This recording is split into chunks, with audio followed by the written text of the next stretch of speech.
ஓவியகுமார் வணக்கம். நிச்சயமாக திருநெல்வேலி மாவட்டத்தின் நாங்குநேரி உட்கோட்டத்தில் மூளைக்கரைப்பட்டி காவல் நிலைய சரகத்தில் கடந்த 17ஆம் தேதி ஆறுமுகம் என்பவர், விவசாயியான இவர் தனது வீட்டில் இருந்து தோட்டத்திற்கு செல்லும் வழியில் கொலை செய்யப்பட்டார்.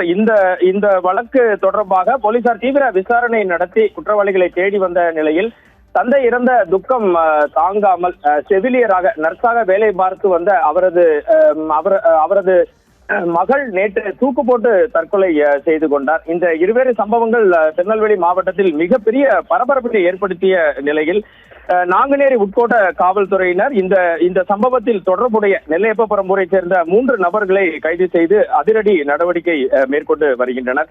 இது குறித்த விவரங்களை பார்த்தபோது நெல்லை அருகே தந்தை கொலையில் குற்றவாளிகளை கண்டுபிடிக்காததால் விரக்தி அடைந்த அவரது மகள் பேபிகனி, இவர் நர்ஸாக வேலை பார்த்து வருகிறார், உருக்கமாக கடிதம் எழுதி வைத்து குளியல் அறையில் நேற்று தூக்கு போட்டு தற்கொலை செய்து கொண்டார். இதனிடையே ஆறுமுகம் கொலை வழக்கில் சம்பந்தப்பட்ட 3 பேரை நேற்று போலீசார் கைது செய்தனர். இதில் இந்த பேபிகனி பிஎஸ்சி நர்சிங் படித்துவிட்டு பாளையங்கோட்டையில் உள்ள அரசு ஆஸ்பத்திரியில் தற்காலிக செவிலியராக வேலை பார்த்து வந்தார். தனது தந்தை கடந்த 17ஆம் தேதி ஊருக்கு அருகே உள்ள தனது வயலுக்கு சென்று கொண்டு வந்திருந்த போது அடையாளம் தெரியாத நபர்கள் முதலில் அவர்களை கொலை செய்ததாக தகவல் வெளியானது. நேற்று அவரது புதல்வியும் தற்கொலை செய்து கொண்ட நிலையில் நேற்று இரவோடு இரவாக 3 பேரை கைது செய்து திருநெல்வேலி மாவட்ட காவல்துறையினர் அதிரடி நடவடிக்கை மேற்கொண்டு உள்ளனர்.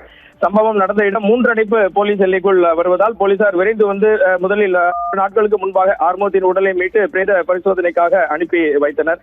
இது பற்றி தகவல் அறிந்ததும் மூளைக்கரைப்பட்டி போலீசார் மற்றும் 3 அடைப்பு போலீசார் விரிவான விசாரணை மேற்கொண்டனர். பேபிகனி இறக்கும் போது தனது கையில் எனது தந்தைக்கு கொலைக்கு காரணமானவர்களை உடனடியாக கண்டுபிடிக்க வேண்டும், தனது உடலையும் தனது தந்தையின் உடல் அருகிலேயே புதைக்க வேண்டும் என எழுதி வைத்துவிட்டு தற்கொலை செய்து கொண்டது மிகுந்த சோகத்தினை திருநெல்வேலி பகுதி முழுவதும் ஏற்படுத்தியது. இதனிடையே இது குறித்து மாவட்ட எஸ்பி பிரசன்னகுமார் கூறும்போது, விவசாயி ஆறுமுகம் கொலை சம்பவத்தில் தொடர்புடைய குற்றவாளிகளை பிடிக்க 14 தனிப்படைகள் அமைக்கப்பட்டுள்ளதாகவும் சந்தேகத்தின் பேரில் முதலில் 3 பேரை பிடித்து தீவிர விசாரணை செய்து வருகிறோம்.